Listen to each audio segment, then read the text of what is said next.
Central units be advised, 1080 from the 82 northbound. No good on the spikes. 110, pit, stand by. On June 5th, 2021, Deputy Morris with the Effingham County Sheriff's Office was sitting roadside with his lighter gun on I-16 eastbound when he clocked a black sedan going 91 in a 70-mile-per-hour zone. What started as a simple speed check turned into a high-speed pursuit, where the suspect fled without any regard for anyone else on the road. And to no one's surprise, they were not fleeing over a simple speeding ticket. Sentencing is at the end.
Rebecca Grennell, the driver, was ultimately charged with felony fleeing, speeding in excess of maximum limits, reckless driving, DUI, driving while license suspended or revoked, theft by receiving stolen property, and possession of drug-related objects.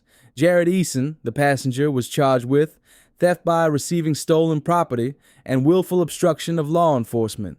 This chase tore across Interstate 16 at speeds up to 118 miles per hour, with Grennell weaving through traffic, shoulder-passing cars, and even sideswiping an innocent driver along the way. When deputies finally forced the vehicle to a stop in a parking lot, both suspects bailed out and made a run for it. K9 Messi tracked Grennell down in the woods and latched onto her bicep, while Eason was captured shortly after without a fight. Deputies discovered the car was stolen out of Chatham County and loaded down with stolen IDs, marijuana, and drug paraphernalia. Grennell also had a suspended license and a burglary warrant out of Coffee County. In the end, justice didn't waste much time. Grennell was sentenced to 3 years in a Georgia state prison, but ended up serving just 7 months before being granted parole on November 22, 2022. Eason was sentenced to 5 years, with the first 3 to be served in prison and the remaining 2 on probation. He was released on July 28, 2024. So what started as a traffic stop turned into felony charges, a K-9 deployment, and 2 more names added to Georgia's revolving courtroom door. What do y'all think? Is it arrogance, or just plain stupidity that makes someone speed while high in a stolen car with no tag? Smash that subscribe button, drop your take in the comments, and as always, y'all stay safe out there. We'll catch you on the next one. You got a felony. You got a felony. Man, your road looks rough ahead, gonna be miles and miles away from your bed. The judge's words repeating in your head, boy, you got a felony.